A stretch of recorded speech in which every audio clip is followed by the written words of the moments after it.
estamos nuevamente con Jaime Alejandro Zapata, quien es el gerente del Centro de Control Nacional de EXEM, que es la entidad que opera el Sistema Interconectado Nacional, así como su mercado de energía.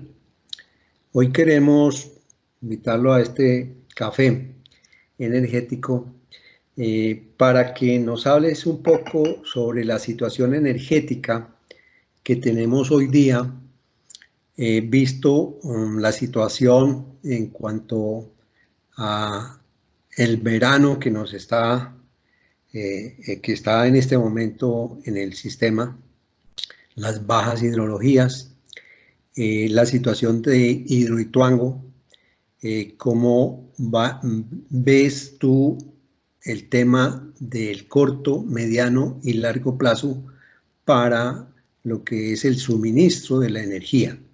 Eso inicialmente quisiéramos saber cómo están viendo ustedes en EXEM esta situación, qué riesgos tenemos a la vista y qué podíamos, digamos, colaborar el resto, digamos, del sistema eléctrico para que tengamos un buen servicio de calidad y confiabilidad. Entonces, Alejandro, escuchamos a ver cómo es que está evolucionando este sistema energético hoy día.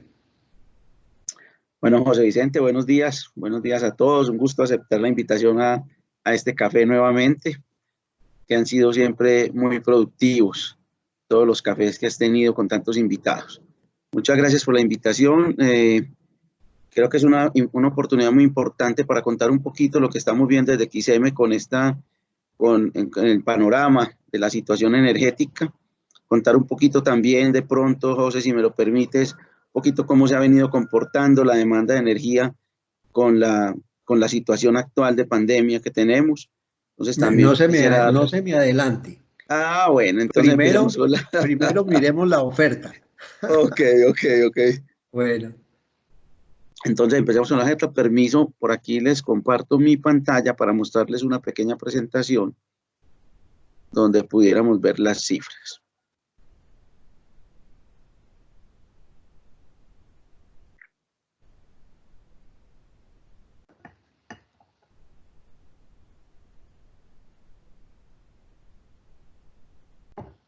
Ahí la estamos viendo, ¿verdad? Perfecto. Perfecto, muchas gracias. Bueno, esta está actualizada ayer, porque apenas acabamos de recibir pues esta mañana la información de embalses, no está muy distante de lo que tenemos acá. La reserva en el sistema a hoy, ya hoy es 7 de abril, pero con la información pues que tenemos disponible ayer 7 de abril, está en el orden de 34.06%, ¿sí? En esta gráfica que estamos observando acá, el puente azul, o ese túnel azul, está construido con los mínimos y máximos históricos desde noviembre de 2001. Esta línea punteada naranja que vemos acá es digamos, el mínimo que teníamos del nivel del embalse, sin contar la indisponibilidad de la central Guatapé, que se dio entre el 15 de febrero y el 23 de abril de 2016, que ustedes recuerdan, ¿sí? Entonces, en este momento, aquí está la información al 5 de abril, 34.32, y lo que les menciono hoy, al 6 de abril, a la información de ayer, está en 34.06%, o sea, unos niveles de embalse bajitos, como lo mencionaba José Vicente. Pero podemos ir a ver el detalle por regiones, que es importante, cuando uno empieza a mirar la participación de esas regiones sobre el total de los embalses. Entonces, por ejemplo, Antioquia, vemos que tiene un peso cercano al 36% del total de las reservas. Antioquia se encuentra en un 34%, ¿sí? Niveles muy parecidos, un poco por encima, como estaba obviamente 91-92, que fue la época del racionamiento, y un poco por debajo de lo que estaba 2015-2016.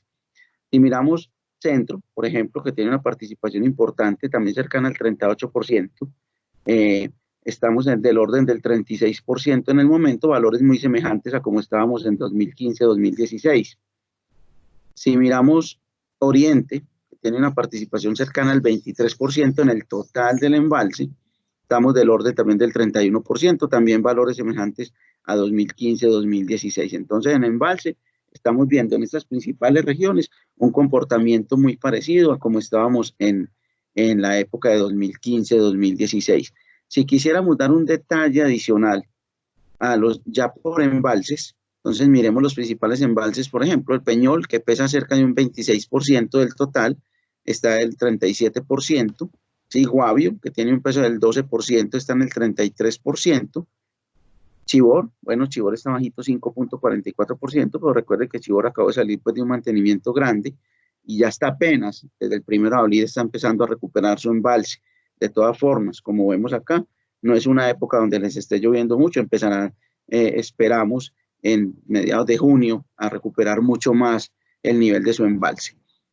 Esto en la zona oriental las precipitaciones son precisamente abril-mayo, ¿no? Sí, sí, realmente, y en la zona andina también, José, realmente esperaríamos, y así lo ha manifestado el IDEAM, que de hecho estamos esperando que comience a llover desde los primeros días de abril, es decir, está un poquito rezagada la llegada de las lluvias, pero esperamos realmente con lo que el IDEAM nos ha dicho, que se espera que en abril comiencen las lluvias, desde esta semana, pues lo más rápido posible, ya hay una parte del país donde está lloviendo, y mayo sí sea un mes muy lluvioso. Especialmente nos menciona el Iván que puede ser el mes más lluvioso del año. Entonces esperamos comenzar a recuperar embalse en estos días. Eso en cuanto a embalses. Si miramos ya el tema de aportes, ¿sí? ¿Qué tantos aportes estamos recibiendo? En el momento estamos a 65%, ¿sí? Un poco por debajo de lo que estábamos en 2015-2016, poquito 65% por debajo de la media histórica, y vamos a ver pues como el detalle por regiones. En cuanto a aportes, Antioquia tiene un peso muy significativo, 47%, ¿sí? Está del orden del 66%, está por encima de lo que estábamos en 2015-2016. Otro que tiene un peso muy importante es la región centro, tiene una participación cercana al 30%, está del orden del 71%. Oriente, como lo mencionaba José, tiene una participación cercana al 10%, y está también por debajo de la media, del orden del 55%. Ya con menores participaciones está Valle y está Caribe, pues, pero digamos que estos son los más representativos. Entonces, uno pudiera ver ahí que tenemos niveles de reservas muy bajos, ¿sí? Del orden de los mínimos históricos, descontando pues esa indisponibilidad de Guatapé, como lo mostraba en la primera diapositiva, y pues que tenemos digamos que lo llamamos como situación de riesgo, que es la situación de monitoreo permanente, es embalse hoy en el 34%, con una alta dependencia de aportes hídricos. Adicionalmente mencionaba que continúan pues los aportes hídricos muy deficitarios, y también lo decía, se espera pues lo recuperemos en abril y en mayo, según lo que nos ha informado el IDEAM. Aquí la situación de riesgo es la alta dependencia de las lluvias, que entre otras cada vez hay mayor dificultad para predecirlas, como hemos visto todos, digamos, esta situación. Y voy a parar acá porque ahorita seguimos con la demanda. Bueno, pero antes de pasar a la demanda, el embalse total en gigavatios hora, que son creo que del orden de 17.000, si no estoy mal. Sí, sí. Tenemos como el orden de 5.800, Sí. según el 35% que estás diciendo. Efectivamente, José, efectivamente. Y nosotros tenemos todavía una, digamos, canasta energética del orden de un 70-30, o sea, 70 hidráulico y 30 el resto, ¿no es cierto? ¿Y cómo está el resto? O sea, la parte térmica, tenemos los combustibles, tenemos las disponibilidades, ¿cómo estamos? Bueno, tocas un punto súper importante, José. Primero, toda la razón.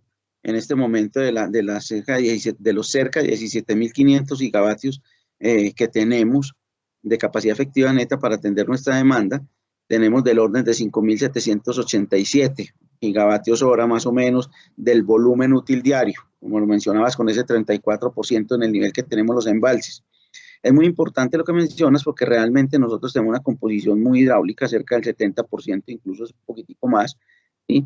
Se ha venido comportando, digamos, la térmica también ha venido respondiendo, por lo menos nuestro parque generador ha venido respondiendo a las necesidades que hemos tenido para ir atendiendo la demanda. Nosotros tenemos una capacidad de cubrir la obligación de energía firme de 100 gigavatios hora con energía térmica, ¿sí? y realmente en los últimos días estamos viendo una generación térmica de un promedio cercano al 40 gigavatios hora día, más o menos, ¿sí? Hemos tenido épocas donde hemos exigido la térmica un poco más, se ha exigido un poco más con niveles de 70, 80 gigavatios hora día y ha respondido bien. En este momento, con los recursos que tenemos disponibles de generación y de redes, digamos que podemos atender la demanda del país en ese horizonte que estamos mirando, que vamos a hablar enseguida más adelante, del mediano y largo plazo, ¿sí? Resaltando la necesidad de que entren los proyectos que están en orden para entrar, resaltando, digamos, una serie de condiciones que vamos a mostrar enseguida en nuestras corridas. Pero generalmente, sí, José. No, también respecto a las importaciones de Ecuador, ¿tenemos disponibilidad para importar más o menos de qué orden? ¿Cómo está eso? Sí, se están recuperando hace 3 días. Realmente Ecuador también acabó de pasar por una temporada muy seca, donde no tuvimos casi importaciones en principios, los primeros 3 días de este mes y mediados del mes de marzo, ¿sí? La segunda quincena del mes de marzo especialmente. Y los primeros días de marzo la importación tampoco fue la máxima. Hoy podemos importar 7.200 gigavatios, 7.200 gigavatios hora día, 7.2 gigavatios hora día, y venimos importando en los últimos 3 días de ese orden. Hemos pues obviamente interactuado con nuestros pares en Ecuador y lo que nos mencionan es que se espera que hasta septiembre mantengan un buen nivel de lluvias, lo que nos permitiría tener en cuenta esas importaciones. El costo de la energía hoy día más o menos en bolsa está del orden de ¿qué? 190, algo así. Venía del orden de Pesos por 190, kilovatio hora. venía del orden de 190 pesos por kilovatio hora. Ayer el precio ya subió un poco a 240 pesos por kilovatio hora. Ha venido oscilando entre los 190 y 230 pesos por kilovatio hora más o menos en los últimos días, José. Bueno, y respecto a Hidroituango, ¿sigue en firme la entrada para el 21, creo que es? Sí, sí, con la información que tenemos hasta hoy, sigue en firme la entrada de la primera unidad en diciembre de 2021, 300 megavatios del proyecto, y así de manera escalada, una unidad cada 3 meses, una unidad adicional, hasta llegar inicialmente a los 1.200 megavatios. Esta es la información que tenemos hoy. No obstante, enseguida que miremos pues como el panorama de mediano y largo plazo, hacemos varias simulaciones, una considerando que entre Ituango en el momento que está planeado, otra, por ejemplo, si tuviera algún reemplazo, simplemente sensibilidades que corremos para poder dar las señales necesarias al mercado. Los diferentes escenarios que ustedes manejan.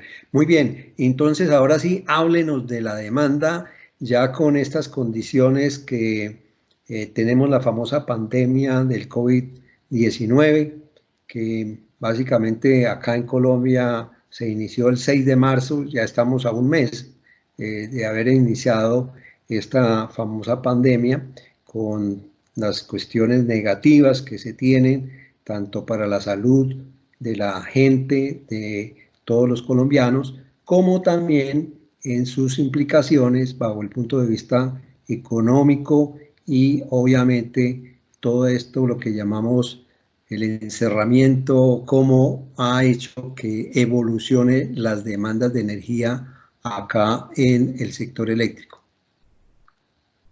Perfecto, José. Ahí ya puedes estar viendo la pantalla, ¿verdad? De cómo ha venido Sí. evolucionando la demanda. Listo, muy bien. Bien, como lo mencionas, un tema importante acá es, en esta diapositiva tratamos de mostrar desde marzo del año pasado cómo ha venido siendo la evolución de ese indicador de crecimiento de la demanda de energía del país. Y vemos cómo, por ejemplo, enero, febrero, tenía crecimientos un poco superiores, cercanos al 5%, cuando los comparábamos con el mismo mes del año anterior. Realmente en marzo, y por las situaciones que mencionas, José Vicente, hasta el 14 de marzo, la demanda del sistema colombiano venía con un crecimiento cercano al 6%, cerca del 5.7% específicamente, cuando lo comparábamos con marzo del año anterior. Pero obviamente, con la situación pues, que mencionas.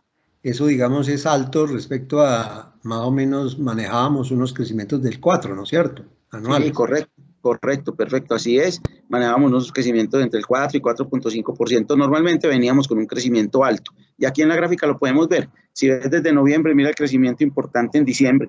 Sí, en enero y en febrero, que se mantenían cercanos al 5%, incluso un poco superiores. Y mira que entre junio y noviembre del año pasado, como bien lo mencionas, teníamos crecimiento entre el 3% y el 4%. ¿Sí? Era un crecimiento importante con el que veníamos los primeros días de marzo. Obviamente, con la situación pues, nacional, el indicador, ya cerramos marzo, estas son cifras preliminares porque lo cerraremos de manera definitiva con la información oficial de demanda el 10 de abril, pero con la información que tenemos estamos con un crecimiento negativo del 0.6%. Esto es una señal importante, eso lo que significa es de gran impacto las medidas que se están tomando. Ya cuando empezamos a mirar, por ejemplo, la UDME, que es la Unidad de Planeación Minero-Energética del país, hace unos escenarios de proyección de demanda. Y aquí tenemos en las líneas puntadas esos escenarios con la última actualización realizada por la UDME. Entonces son escenarios, en la línea azul es el escenario de proyección de demanda alta, la línea media de demanda media, la línea naranja, perdón, de demanda media, y la línea gris, el escenario de demanda baja. Si uno mira esta gráfica que estamos mostrando cómo se venía comportando desde el 1 de marzo la demanda, la línea continua amarilla es el seguimiento de la demanda actual, ¿sí? Entonces mira que entre los primeros días de marzo, especialmente la primera y casi que la segunda semana, veníamos cerca, incluso unos periodos por encima del escenario de demanda alta de la UDME, por lo que estábamos hablando, por el crecimiento alto que teníamos, cercano al 5.7% hasta el día 14, ¿sí? Que nos coincide aquí con este punto. Ya empieza a meterse entre el escenario medio y el bajo, y miremos cómo desde el 16 empieza a meterse entre el escenario medio y bajo, ya se acerca mucho aquí al escenario de demanda baja, pero definitivamente a partir del 19 de marzo, fecha en que comienzan medidas de aislamiento preventivo en varias ciudades del país, realmente casi ciudades que representan casi el 60% de la demanda nacional, empezamos a ver cómo esa demanda empieza obviamente a disminuir incluso por debajo del escenario bajo de la UDME, ¿sí? Y ya el martes 24 de marzo, cuando tenemos el aislamiento obligatorio en todo el país, esa disminución sí se hace mucho más radical. Desde el 24 de marzo, esa disminución es cercana a un 15% por debajo del escenario bajo de la UDME. Entonces, esto realmente hace repensar incluso todos estos escenarios. La UDME los está mirando en este momento para tratar de actualizarlos en la medida de lo posible. Máximo con la determinación ayer de incrementar la cuarentena hasta la medianoche del 26 de abril. Pero no difiere mucho de las reducciones de demanda en general en los países. He leído que más o menos están de ese orden, del orden del 10-15%, a excepción de Italia, que ha llegado como hasta el 20%. De acuerdo, José, no difiere mucho. Hemos hecho los referenciamientos con muchos de los países que ya incluso tomaron estas medidas, incluso un poco más tarde que los ha tomado Colombia, y realmente el efecto importante es ese. Es una medida normal, es una consecuencia normal la caída de la demanda, obviamente porque para mucha industria, grande, mediana y pequeña, y muchas personas en su casa. Ya enseguida vamos a mirar un poco el detalle de cómo hacemos esa diferenciación entre demanda regulada y no regulada en Colombia. ¿Sí? Ya lo vamos a mirar aquí. En esta pretendemos mostrar simplemente el seguimiento de las últimas 5 semanas, ¿sí? Del mes de marzo y una parte del mes de abril. Entonces, en la línea morada, en la superior, esta morada que tenemos acá, son los días del 1 al 7 de marzo. ¿Sí? En la línea naranja del 8 al 14 de marzo. En la línea gris del 15 al 21 de marzo. Miren aquí el 20 de marzo. Viernes que se tomaron las medidas de simulacro preventivo en Bogotá y que inició la cuarentena por la vida en Antioquia, hay un bajón importante en esta demanda. Aquí comienzan estos bajones que mencionamos en la diapositiva anterior. La línea amarilla es la semana del 22 al 28 de marzo y la línea azul la semana del 29 al 4 de abril. Entonces vemos también como aquí el 24 de marzo, en esta línea amarilla, obviamente ya venía la demanda bajita por esos simulacros y por esa aislamiento preventivo que les mencioné en principales regiones como Cundinamarca, Antioquia, Meta, Risaralda, Santander, Tolima y Valle del Cauca. Por eso les decía que más del 60% de la demanda nacional se incrementa la reducción del consumo de energía en el país, ¿cierto? Y mira el marzo 24, donde ya inicia el aislamiento preventivo obligatorio a partir de las 12 horas, de las 24 horas, cómo empieza pues uno a ver esta disminución más importante entre estas dos barras. Ya cuando pasamos a diferenciar entre lo que es el mercado regulado, recordemos que son la residencial, demanda comercial y la pequeña industria, ¿sí? Entonces, por eso uno también ve una disminución en la demanda regulada. No obstante, todas las personas están en sus casas, esta demanda incluye comercial y pequeña industria, por lo que el efecto neto es una reducción en lo que va corrido desde el 16 de marzo cercana al 12%, y la no regulada, es exclusivamente la mediana y gran industria, es una reducción cercana al 29%. ¿Sí? Este es un punto muy importante. Otro aspecto que nos parece muy relevante mencionar es el aplanamiento en la curva de demanda, en el sentido de que mira que ya los días de fines de semana y festivos, por ejemplo sábados y domingos, la curva se hace muy normal, porque las personas están normalmente todas en su casa con las mismas actividades, entonces se ve un comportamiento de la curva muy parejo durante todos los días de la semana.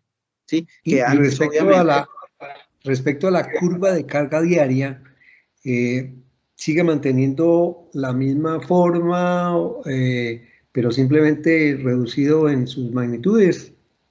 sí, José, sí, sigue manteniendo la misma forma, reducido en sus magnitudes, especialmente la punta 2, que recordemos que es el final de la tarde y el inicio de la noche. La que se ha desplazado un poquito, pero realmente no ha sido muy significativo, es digamos, la demanda pico que teníamos en horas de la mañana.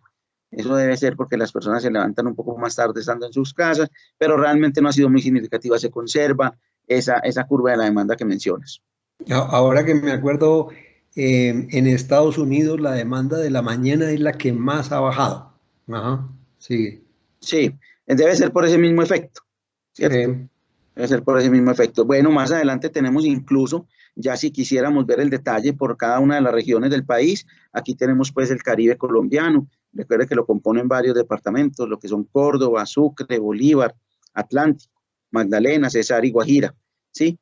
Desde el 20 de marzo, digamos del día que lo señalamos aquí, el 20 simplemente es porque empezaron medidas aislatorias preventivas, pero realmente desde el 24 de marzo fue la medida nacional, pero desde el 20 de marzo se notan disminuciones cercanas al 9% en promedio.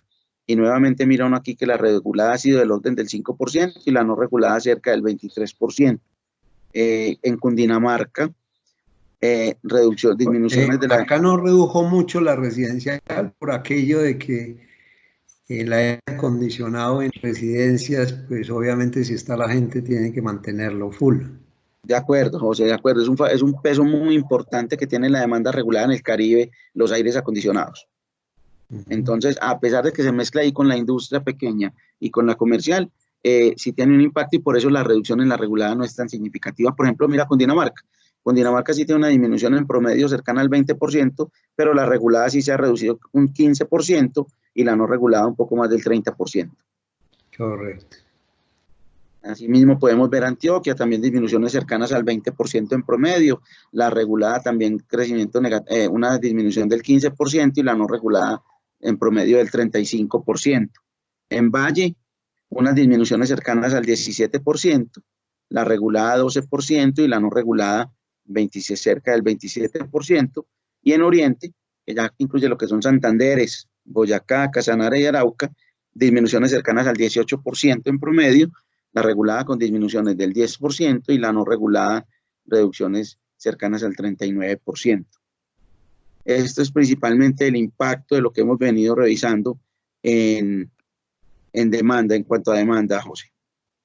Sí, bueno, menos mal que ya lo que es oferta, demanda, pues por un lado la oferta se ve un poco impactada por las bajas hidrologías y demás, pero tenemos que la demanda también ha disminuido, compensa en parte, me imagino, para sus estudios energéticos de mediano y largo plazo. Siga.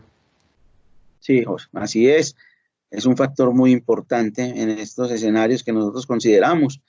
Realmente unas por otras. Realmente eso ha favorecido la demora en la llegada de las lluvias que estábamos viendo al principio, los embalses tan bajitos que tenemos, de alguna manera esa tranquilidad, entre comillas, porque hay que hacerle un seguimiento y un monitoreo permanente, de alguna manera esa demanda bajita nos ha permitido sortear la cosa de manera exitosa. También ha sido un factor importante, de acuerdo. Bueno, y ya para finalizar este café, que como que se está enfriando.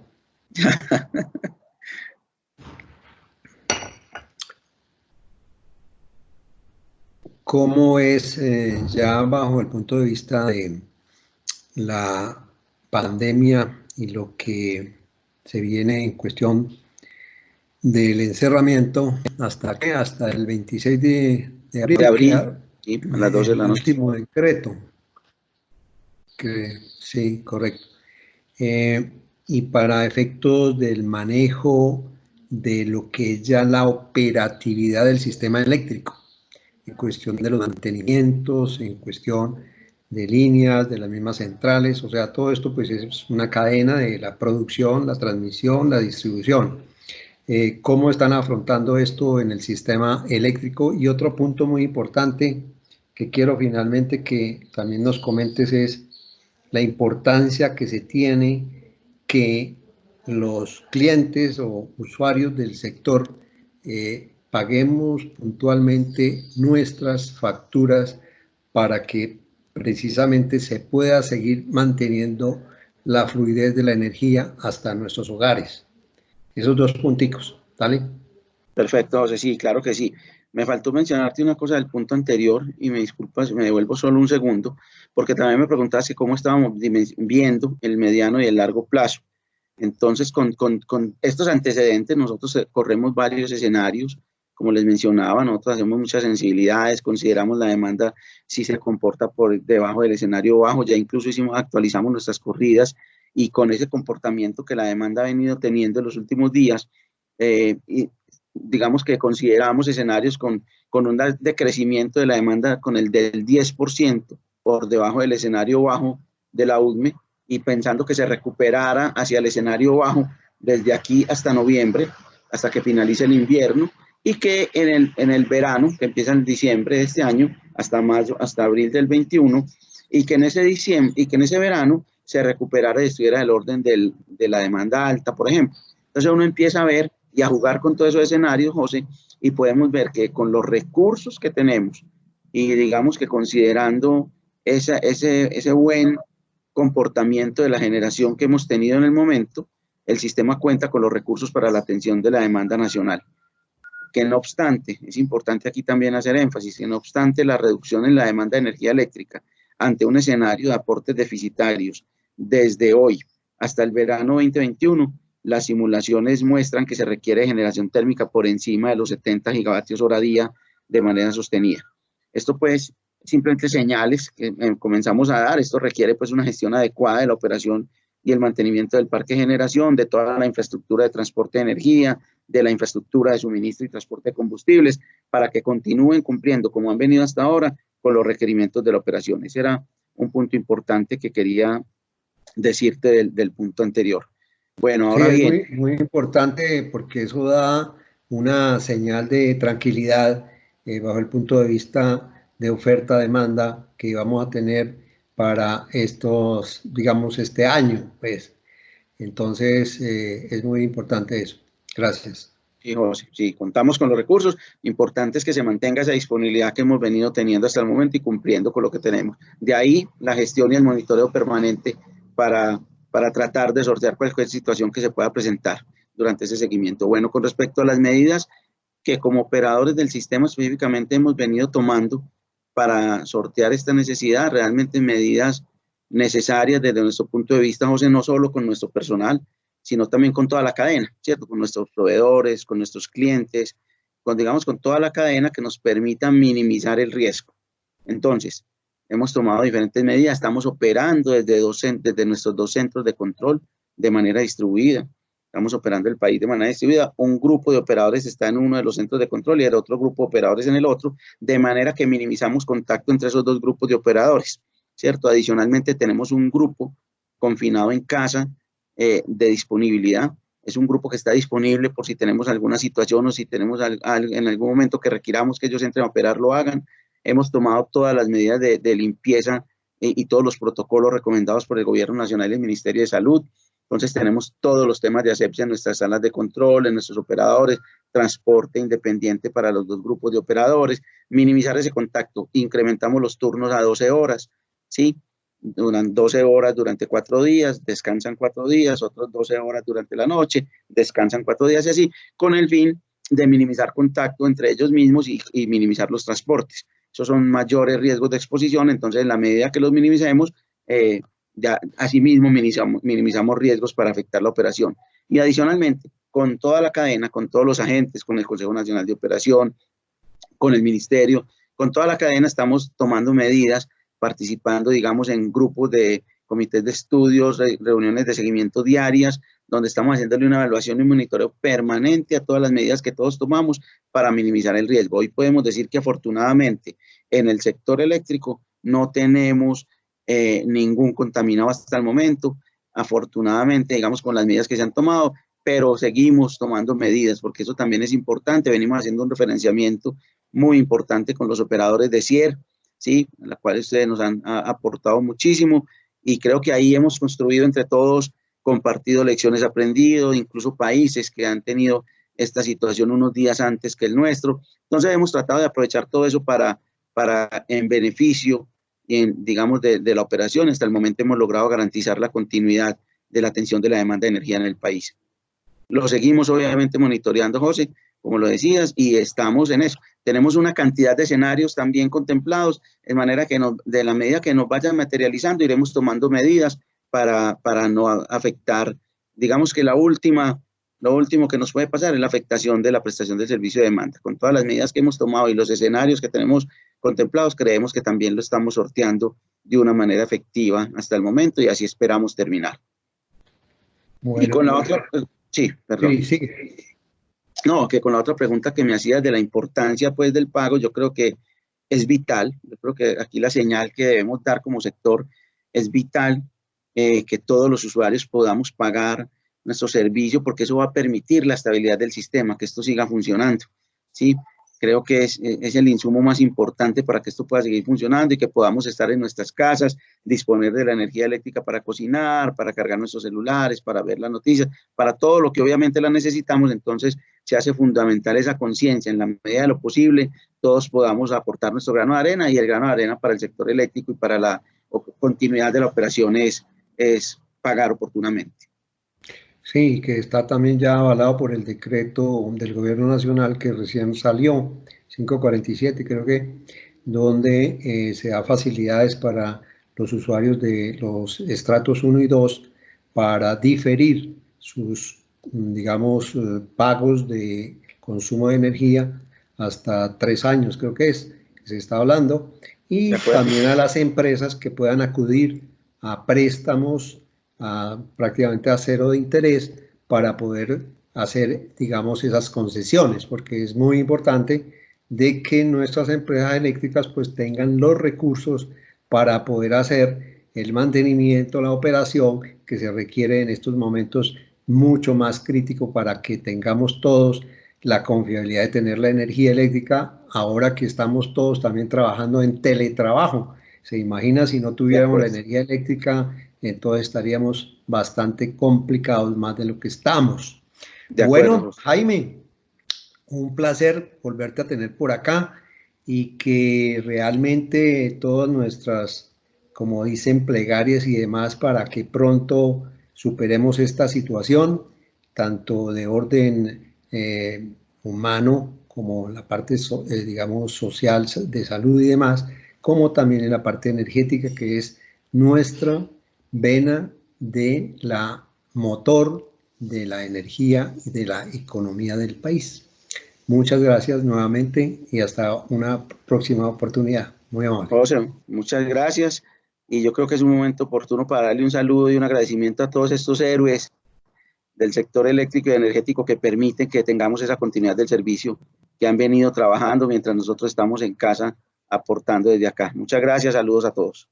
Y antes de cerrar, también ya que habla de héroes, que ahora llamamos héroes sin capas, a todo el personal médico de nuestro país y obviamente de todo el mundo entero, porque ellos son los que han permitido que las personas puedan, digamos, sobrevivir en esta pandemia tremenda. También va un aplauso para todos ellos y obviamente a todos, porque realmente en esto sí es como nuestro lema: juntos trabajamos, juntos progresamos y juntos podemos salir adelante de este gravísimo problema. Ok, chao. Así es.